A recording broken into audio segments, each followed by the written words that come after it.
Assalamualaikum warahmatullahi wabarakatuh. Selamat pagi, siang, sore, dan malam.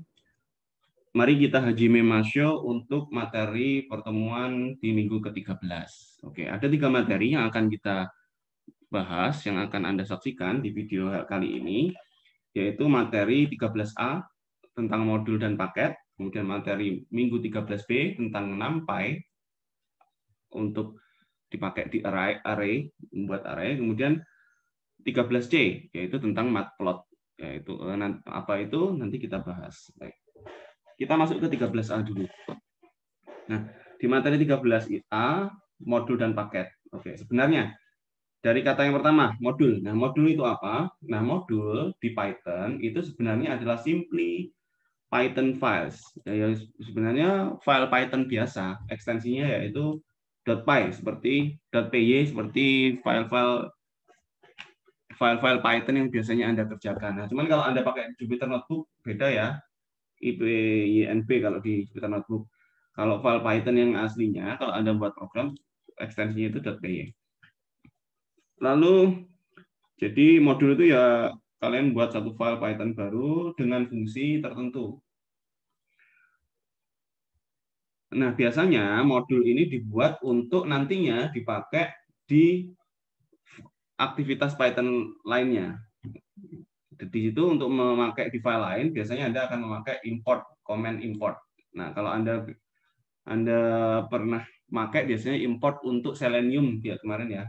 Contohnya itu import, berarti Selenium itu adalah modul. Nah, to import modul, we use import command. Oke.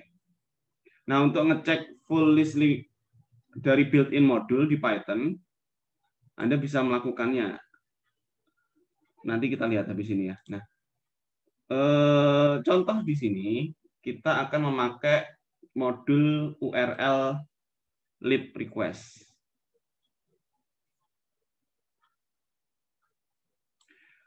Ini buat apa? Nah, ini dipakai untuk membaca data dari URL. Nah, URL itu ya link ini kayak gini. Ini URL ya. We simply import the module. Caranya kalau kalian mau pakai URL request, ya Anda harus mengimport dulu karena ini belum secara default belum dipakai. Sehingga kalau Anda mau memakai fungsi ini, mau memakai menjalankan kode ini, ya Anda harus pertama melakukan import dulu URL lib-nya. Ini adalah modul ya, modul yang akan kita pakai. Ini kita import dulu. Nah, ini kita jalankan. Ini kalau kita jalankan error mestinya ini. Error. Nah, kenapa error? Nah, karena di sini ini ada titik-titik ini perlu kita isi dengan this code will produce error, akan error. Kalau pengen enggak error ya kita harus memasukkan parameter di URL open-nya ini. Parameternya apa? Contoh kita buka ini ya abc.com misalnya. Oke, ini halaman berita ini saya copy linknya ini URL-nya kita paste di sini. Nah, yang dipaste itu adalah add a URL in quotes as the parameter. Quotes berarti ini ya. Quotes. Dan nih kita jalankan. Bismillah, tidak error. Loh, tidak error tapi tidak mengeluarkan apa-apa karena masih proses. Nah, ini jadi dengan URL lib ini Anda bisa mengakses halaman tertentu sebagai parameter ya. Ini kita mengakses https abc.com dari yang halaman tadi abc.com itu diakses. Kalau ini nggak ada nggak jalan ya. Balikannya kok ini Pak bukan halaman. Nah, ini tergantung. Kita cuma URL open, balikan yang dikirimkan dari HTTP response-nya itu ya ini. Ini HTTP response. Nanti kalau kalian pengen memanfaatkan fungsi-fungsi lain dari modul yang ini, ya dari library ini ya tinggal nanti kita pelajari. Nah, untuk melakukan eksplorasi dari built-in modules yang ada di sini, caranya adalah kita bisa pakai dir ataupun help. Pakai fungsi dir atau help. Nah, we can look for which function are implemented in which module by using dir. Contohnya, nah kita kan memakai modul URL lib request ini ya. URL lib request ini tadi ya. Kalau kita pengen tahu di dalamnya situ itu ada apa saja, kita pakai ini dir. Dir ini kalau kita jalankan, nah muncul ini. Fungsi dari dir ini untuk menampilkan ya list. Kalau kayak gini ini ada kurung kurawal berarti list ya. Ini ada kurung kurawal, kurung apa namanya, kurung siku. Itu list. List dari apa? Yaitu list dari ini modul yang akan kita baca ini. Nah, setelah kita buka URL lib request itu ternyata di dalamnya URL lib request itu di dalamnya ada beginian. Dir ini sebanyak ini. Ini banyak. Oke, nah kalau teman-teman perhatikan, teman-teman, ini di sini kan ada URL open. Ini dari mana Pak asalnya? Ini URL open itu adalah bagian dari salah satu fungsi ya. Modulnya itu namanya modul request. URL lib ini adalah paketnya ya. Terus kemudian apa namanya? Ini kalau kita baca dari urutan ini ya, ini URL lib ini adalah paketnya, ini modul. Kemudian kalau di sini ada URL open, ini adalah functions. Nah, function di mana? Ini ketika kita pakai dir ini, kita bisa tahu function yang ada di dalam ini, paket modul ini. Pakai dir. URL open ada nggak? Ada, kita lihat di sini. URL open. Nah, badalah ini ada kan? URL open. Ini functionnya. Salah satu function yang kita pakai dari modul URL lib request gitu ya. Nah, kalau kita pengen mencari tahu when we find the function, kalau kita sudah tahu fungsinya, fungsi tadi kita pengen tahu fungsi ini nih, URL open. Nah, kalau kita pengen tahu lebih lanjut, kita bisa menggunakan help function. Caranya gimana? Ya tinggal diketik aja verbosum help, kemudian ini URL request. Ini paketnya, ini modulnya, ini adalah functionnya yang didapat dari sini tadi.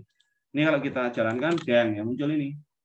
Help on function URL open in modulnya namanya URL lib request. Oke. URL open ini bisa kita pakai parameternya itu pertama bisa pakai URL, di belakangnya ternyata bisa pakai parameter lain. Data, timeout, dan seterusnya. Nah, biasanya kita pakai satu parameter juga sudah bisa. Parameter URL. Contohnya tadi ya, di atas. Ini abc.com. Oke. Setelah itu dijalankan. Ya ini untuk ngecek dir sama help. Kalau mau nyari nanya yang lain. Ini ya udah, ini coba di sini. Jalankan. Dalam. Nah, muncul nggak? Muncul. Tapi infonya nggak panjang, cuma gini doang. Ini nggak terlalu penting berarti ya. Ya penting nggak? Mungkin penting lah. Oke, ini cuma sependek ini karena ini tidak terlalu populer. Yang URL open tadi yang sering dipakai. Oke, kemudian kalau kita sudah tahu ini struktur ada modul, ada yang namanya function di dalam modul tadi. Nah, kalau kita pengen membuat paket kita sendiri, bagaimana caranya? Nah, writing package paket itu sebenarnya apa? Paket itu sebenarnya adalah namespace which contain multiple package ataupun modul itu sendiri. Jadi paket itu di dalamnya bisa membuat paket lagi ataupun modul. Modul tadi itu kan file. Nah, kalau paket itu adalah folder, itulah gampangnya. Atau they are simply directories but with a twist. Jadi punya keajaiban gitu ya, punya khasanah. Jadi yang namanya paket itu foldernya atau direktorinya yang ya akhirnya bisa dipakai. Contohnya tadi URL lib ini kan paket.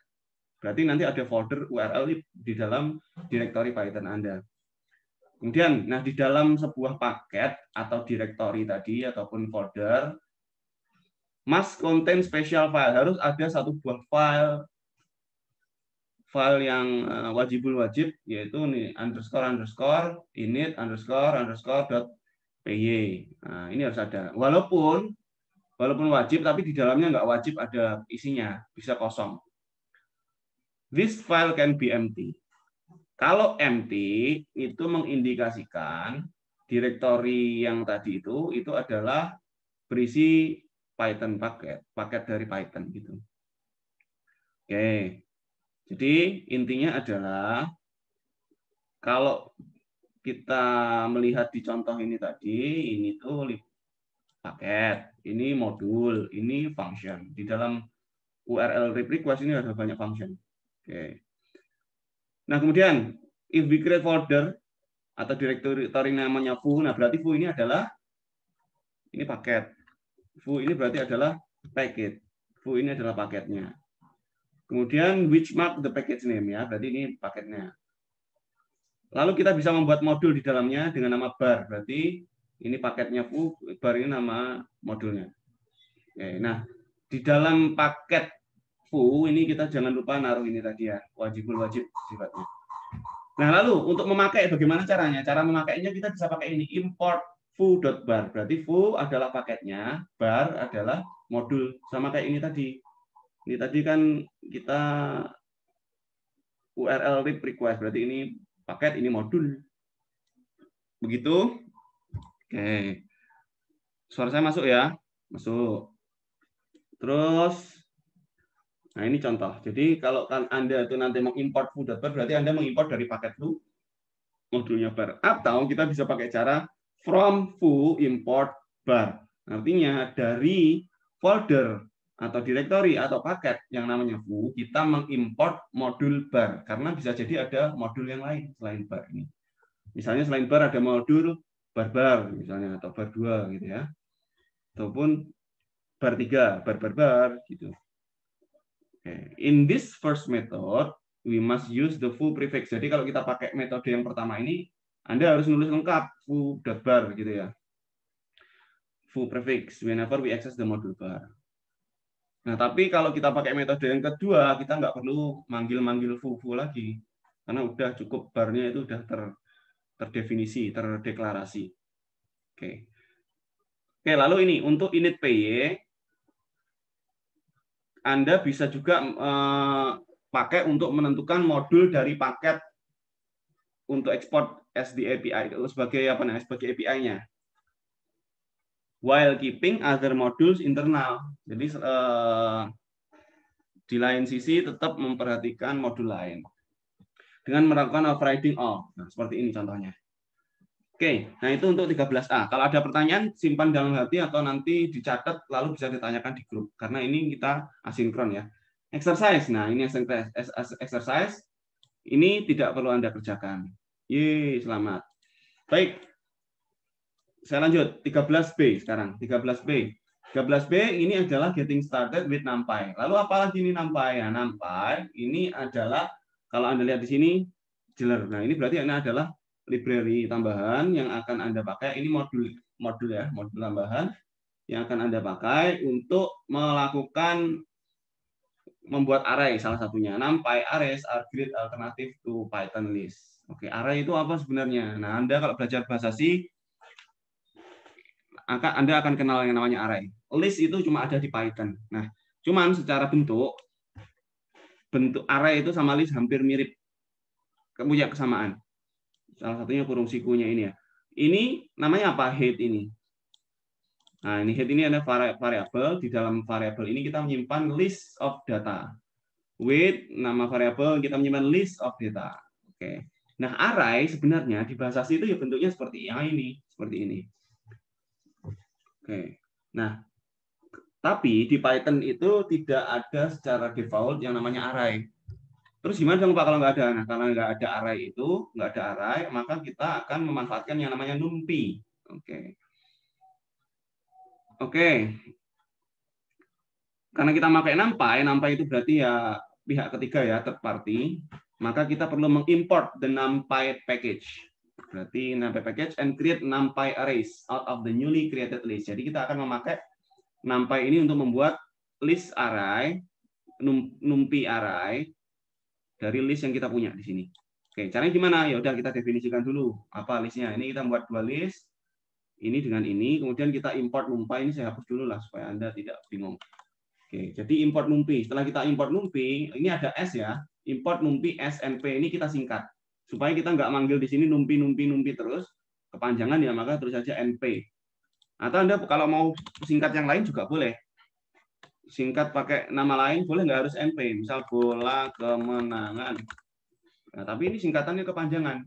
Nah, buat apa nyingkat kalau panjang-panjang? Namanya kan sia-sia alias unfaedah. Ya maka singkat aja, lebih singkat NP alias NumPy. Intinya S ini adalah untuk alias ya. Oke, import the NumPy package. Oke, create. Setelah ini dideklarasikan, listnya dideklarasikan, kita mau membuat array di sini. Cara membuat array-nya adalah gampang, tinggal np.array, kemudian argumennya masukkan, yaitu height. Height itu dari mana? Dari sini. Kemudian Anda membuat lagi np.array, ini weight dari sini. Terus diapain? Hasil dari ini yang memproses itu kita abrakadabra lah. Ini kita ngikut NumPy. Di NumPy itu kan ada modul-modul yang akan memproses ini. Kalau Anda mau cek, cek aja. Nanti file-file di NumPy itu ngapain, kalau Anda punya waktu luang, Anda boleh belajar itu. Cuman di sini kita mau nyari instannya, hasil akhirnya dari sini akan disimpan ke variabel baru namanya np-height, ada np-weight. Dari sini simpan ke sini. Yang terjadi apa? Jelas, tidak muncul apa-apa. Lah, kok tidak muncul apa-apa, Pak? Ya, ini karena kita belum ngeprint, my brother. Ini kita print, cara printnya adalah ini, copy sini, kemudian lagi copy sini. Ini apa? Np-weight ya. Kita jalankan dilem, nah, meledos. Ini sama, ini height, ini height. Ini kan ini ya. Ini. Bedanya apa? Nah, bedanya nggak ada koma. Ini ada koma, ini nggak ada koma. Ini ada koma, ini nggak ada koma. Tapi bentuknya sama, Pak. Ya, sama. Seperti yang saya bilang tadi. List sama array itu mirip modelnya. Kalau list ada di Python, array biasanya ada di bahasa pemrograman yang lain yang lebih older. Gitu ya. Oke. Tapi secara konsep sama. Jadi ada indeks. Ini kan indeks ke 0. Ini indeks ke 1, 2, 3, dan seterusnya. Ini juga gitu. Array itu ya indeks ke 0, 1, 2, dan seterusnya. Bedanya apa dong, Pak? Nah, kalau ingin tahu bedanya, ini kita coba. Bismillah, ini kita hapus. Terus ini apa? Kita ngeprint weight sama height. Ini sama ini kita cetak di sini. Berarti ini itu list, cetak list, kemudian ini cetak array. NumPy. Saya sarankan belum, sama aja. Sama kan? Bedanya apa? Koma doang. Pak, kalau sama ngapain nggak pakai list saja, kok repot-repot pakai itu? Nah, itu adalah pertanyaan yang bagus. Dari siapa ya? Dari saya. Oke.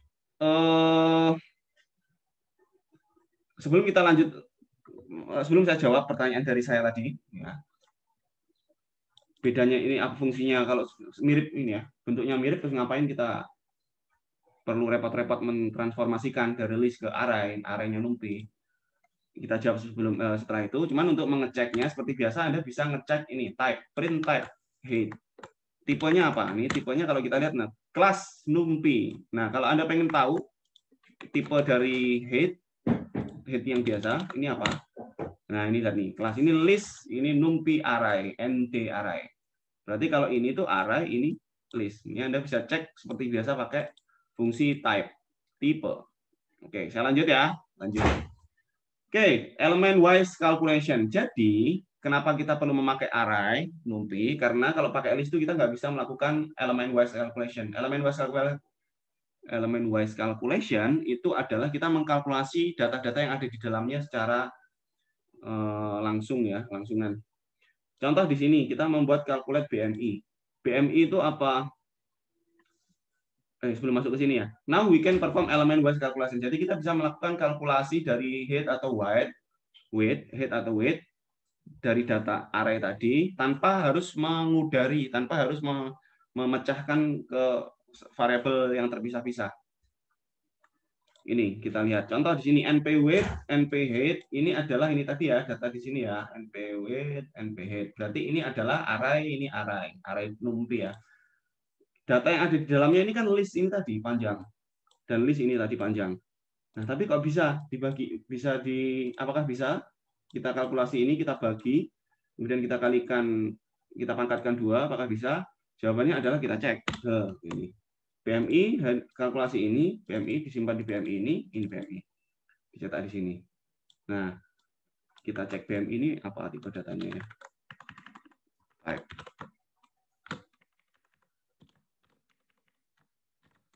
Nah, error.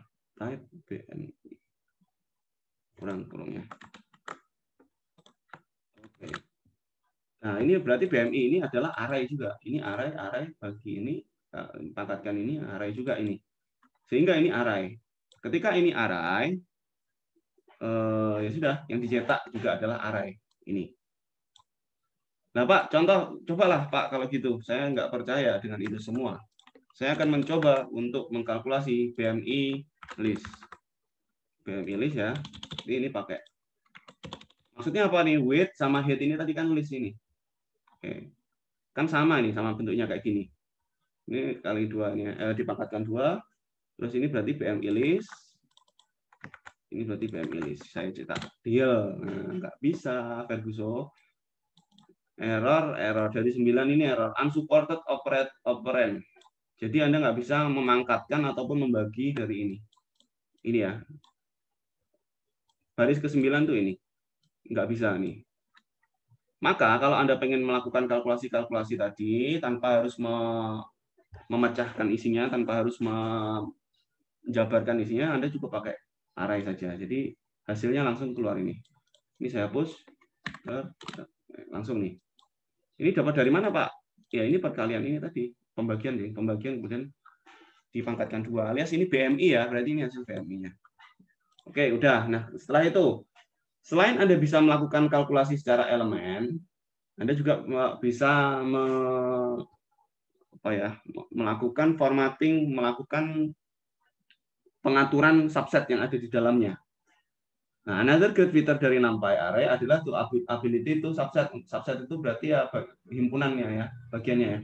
For instance, if you want to know which observation in our BMI array above 23, yang di atas 23 itu apa?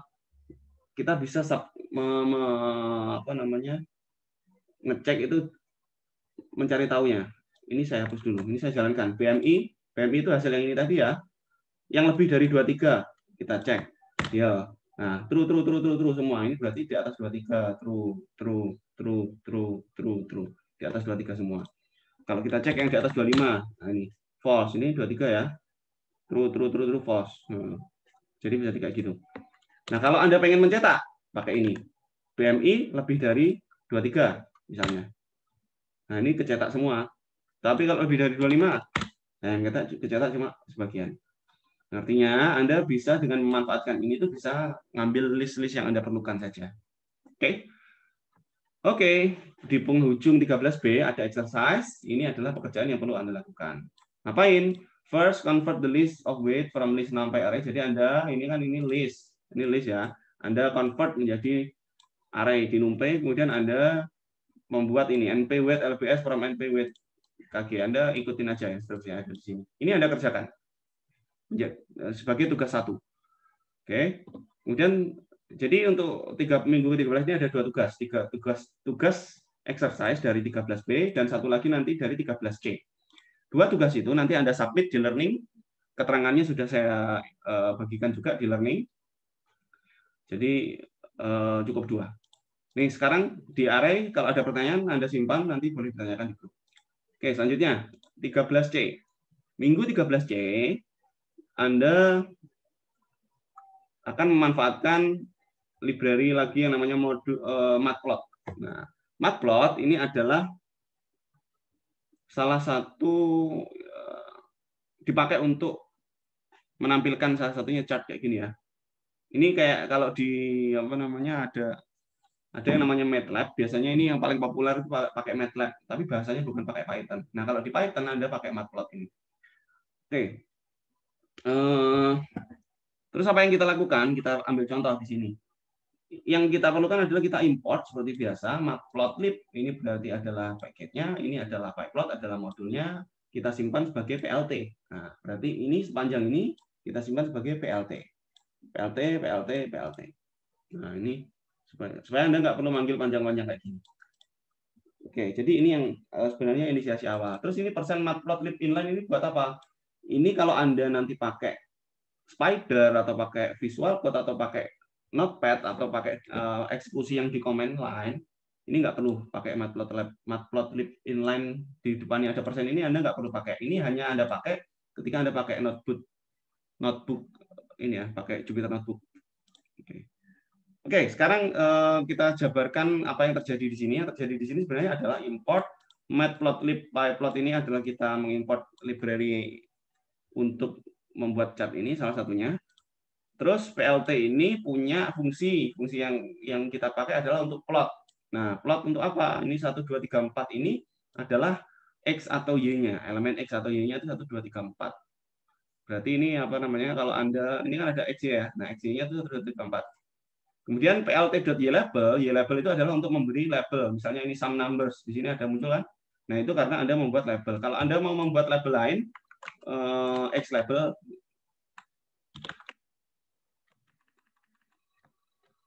another number misalnya. Itu juga bisa. Nanti kita cek. Nah, plt.show ini adalah fungsi untuk menampilkan tampilan ini. Ini kita jalankan ya. Dia. Nah, ini kalau Anda cek ini some numbers di sini. Ini another numbers di X label. Kemudian plt show ini kalau kita hapus. Nah, ini teks. Sebenarnya ini yang muncul. Loh, Pak, ini muncul apa nih, Pak? Ini bekas sisa yang tadi ya. Sisa yang tadi di sini. Gara-gara ini malah jadinya masih tersimpan data yang sebelumnya. Kalau Anda nggak pakai plt show, nggak muncul tuh. Ini nggak muncul. Oke, plt show untuk menampilkan itu ya. Jadi ini. Pak, terus ini kenapa ini 4, ini kok 3? Padahal ini 4 ya. Karena kalau yang di X itu dia mulainya dari 1 nih. Kalau di Y ini mulainya dari 1, kalau di X mulainya dari 0. Maka kalau Anda hitung sebenarnya ini ya 1 2 3 4 sebenarnya. Ini 1 2 3 4 sama sebenarnya, cuman beda. Penjelasannya ada di sini. Nah, Python range start with 0, the default X factor has the same length as the Y. But panjangnya itu sama dengan Y-nya, tapi start with 0. Oleh karena itu X datanya adalah 0, 1, 2, 3. Oke? Oke. Nah, namun lain halnya akan berbeda hal yang terjadi kalau ini kita kan cuman nggak mendefinisikan apa-apa ya. Kita cuman di dalam plot ini cuman ada 1 kurung siku, 1 2 3 4. Jadi X-nya ini nilainya 1. Ini ya. X-nya ini nilainya ini kan yang pertama nih. Pertama, Y-nya pertama 1. Ini berarti 2 ya. Ini 2, ini juga 2. Ini 3, ini lurusnya 2. 2 ini sebenarnya kan 3. Ini ketiga ini harusnya 4 sini ya. Nah, karena kita mendefinisikan 1 2 3 4 itu dipakai untuk di sini. X-nya karena nggak didefinisikan maka random. Karena ini nggak didefinisikan maka dia pakai 0 1 2 3. Itu ya. Oke, karena begitu kita lanjutkan. Lalu bagaimana Pak supaya kita muncul sesuai dengan tampilan yang lazimnya? Nah, ya caranya adalah plt.plot seperti ini tadi, plt.plot. Kita pakai yang pertama ini berarti adalah X-nya, yang kedua ini adalah untuk Y. 1 2 3 4 nih ya. 1 2 3 4 nih ya. 1 4 9 16. 1 4 9 16 kenapa di sini tidak muncul 1 4 9 16, Pak? Ya tidak. Di apa namanya? Matplot ini akan membantu Anda untuk membuat label, membuat rank yang ada di sini itu sesuai. Ini maksimalnya 16 ya. Ya maka ini muncul nih. 16-nya sampai 16. Mengcover sampai 16 tapi di sini supaya ada konsistensi maka ini intervalnya 2 4 6 8 10 itu sudah dibuatkan otomatis oleh matplotnya. Walaupun nanti secara data ini datanya 1 di sini ya. Di sini 1 juga. 1 ketemu 1 nih ya. Kemudian 2, ini di sini 2. Di sini ya lurus ketemu 4 ya kan. 2 ketemu 4. 3, di sini 3 ketemu 9. 4 ketemu 16. PLT show sekali lagi fungsinya adalah untuk show tadi. Ini kalau saya hapus hilang nggak ada ya. Maka Anda perlu PLT show untuk menampilkan ini tadi. Oke. Baik, selanjutnya. Kalau begitu line type-nya, jadi kalau kita default-nya di apa namanya? Di matplot itu warnanya biru kayak gini. Solid biru. Nah, solid biru itu B-min ini. Sebenarnya di matplot ini yang ini tadi ya, ini di sini ada koma B-min kayak gini lah. Min B ya. B-min ya, benar. B-min kayak gini. Yang artinya ini warna biru itu. Kan? Oh, agak beda ya warnanya. Nah, intinya ada warna default yang solid. Intinya di sini tuh ada parameter. Oke. Tapi karena kita pengen agak kreatif, di belakang itu kita bisa sesuaikan. Nah, untuk menyesuaikan isian parameter di belakangnya apa, Anda bisa cek di sini di matplotlib, org, API, pyplot, dan seterusnya. Ini dokumentasi ya untuk ngecek tipe list dan line style-nya serta format string-nya. Oke, contoh di sini. Ini kalau kita pakai ini. Ini kalau saya jalankan ya. Nah, ini plt.plot.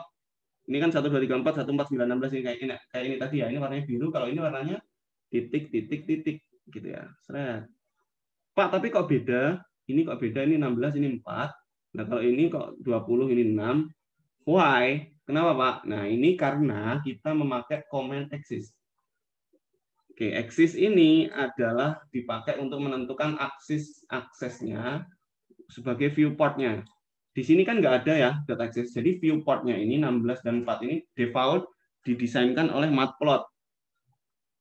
Kalau Anda pengen mengcustom, Anda pakai plt.axis ya untuk menentukan ini. Di dalamnya ada list lagi, list 0, 6, 0, 20. Maksudnya apa? 0 ini adalah X min, 6 ini adalah X max, 0 ini adalah Y min, 20 ini adalah Y max. Ya, berarti ya ini ya.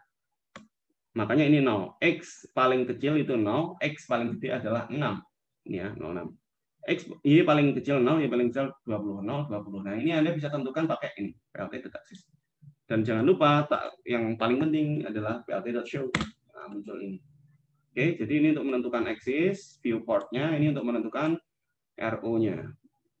Sorry, apa namanya? Jenis line style-nya dan warna. RO ini bisa Anda ganti dengan cari di sini ya. Pyplot, misalnya pakai apa nih?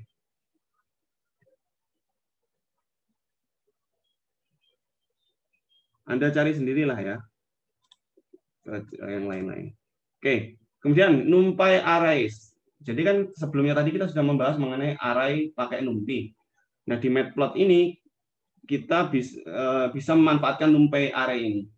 Buat apa? Nah, karena di matplotlib ini kita terbatas, punya limitasi berkaitan list kan nggak bisa di manage dengan nggak bisa di manage ya, lebih fleksibel. Nah, array ini bisa di manage lebih fleksibel. Nah, akan lebih fairly akan lebih bagus kalau kita memprosesnya secara numerik gitu ya.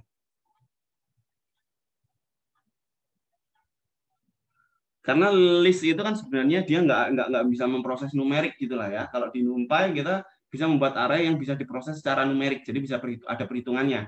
Nah, kalau di array kan tidak bisa diproses lah intinya untuk perhitungan tadi ya. Oke, jadi kita akan memakai NumPy ya, yang materi 13B tadi. Kemudian sequence-nya akan di-convert sebagai in fact all sequence are converted to NumPy arrays internally. Jadi akan dilakukan sebuah proses untuk konversi ke NumPy arrays di dalam ini ya. Lalu akan kita ilustrasikan plotting beberapa line dalam beberapa jenis style. Dalam satu komen ini ya, satu komen ini banyak nih aktivitasnya. Oke, kita jalankan saja. Dia kenapa ini? Saya stop dulu.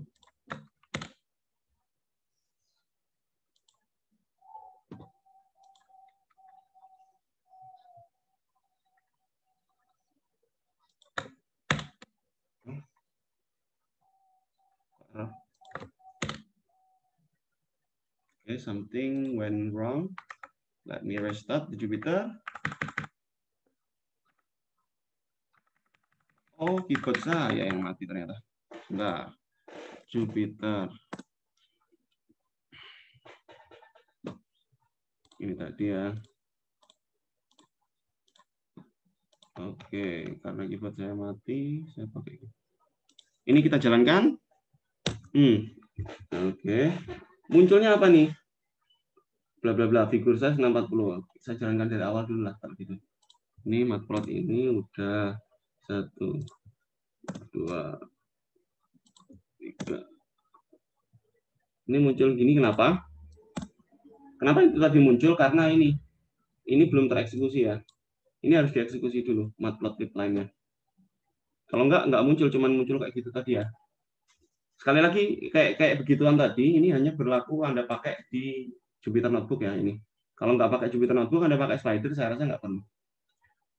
Nah, ini apa nih Pak yang terjadi? Ini yang terjadi adalah ini kita import NumPy. NumPy-nya di port SNP, matplotlib SPLT.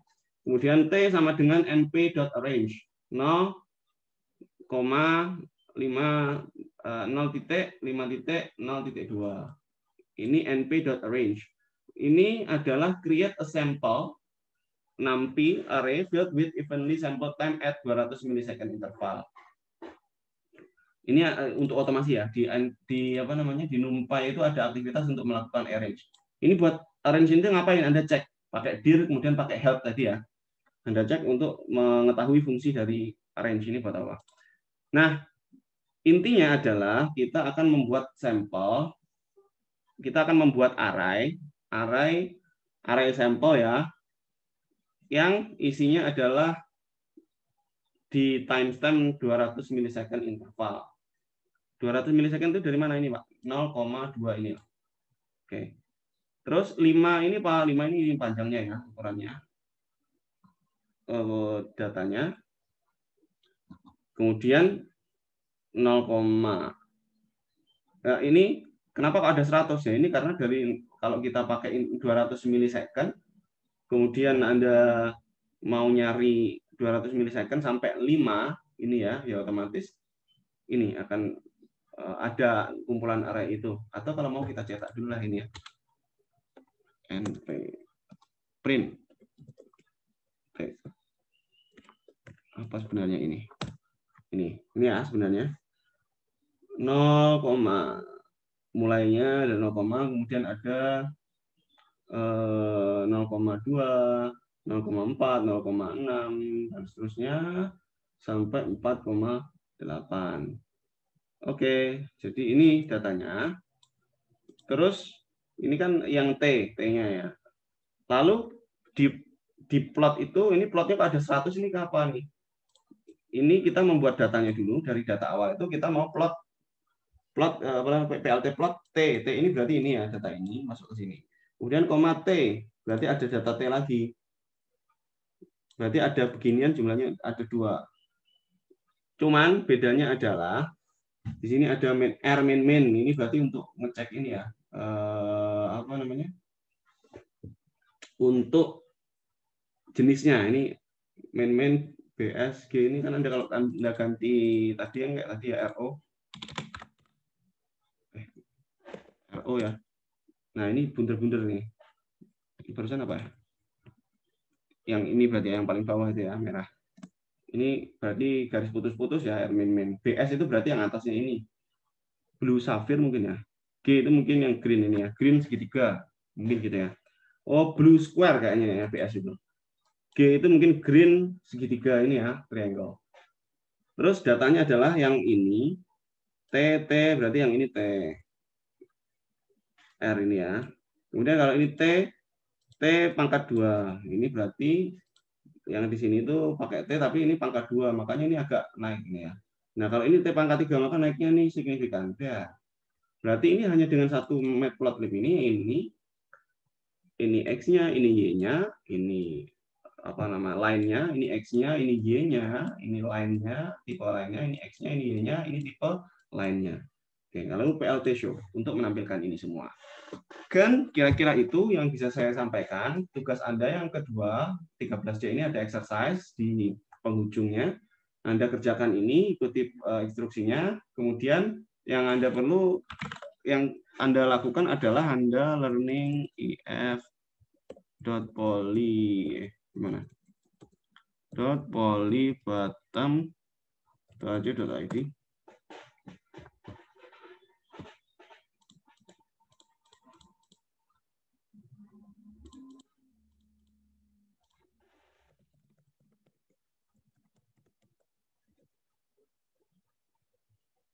Bagus ya.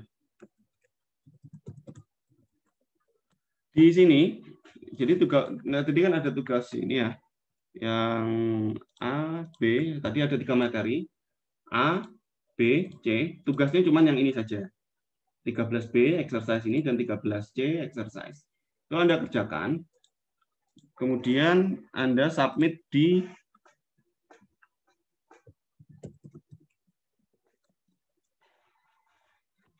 submit di sini, di minggu ke-13 ya.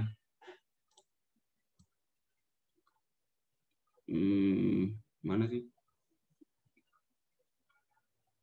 Ini, di minggu ke-13 ini.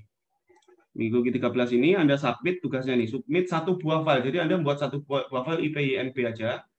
Formatnya adalah P13 ini nama. Di dalam itu nanti ada 2 beginian.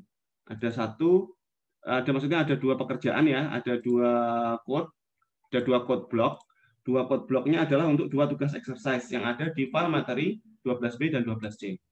Kemudian apa yang perlu dilakukan? Selamat bekerja. Apabila ada pertanyaan, silahkan disampaikan di grup WA. Dari saya cukup sekian. Saya tutup. Wassalamualaikum warahmatullahi wabarakatuh.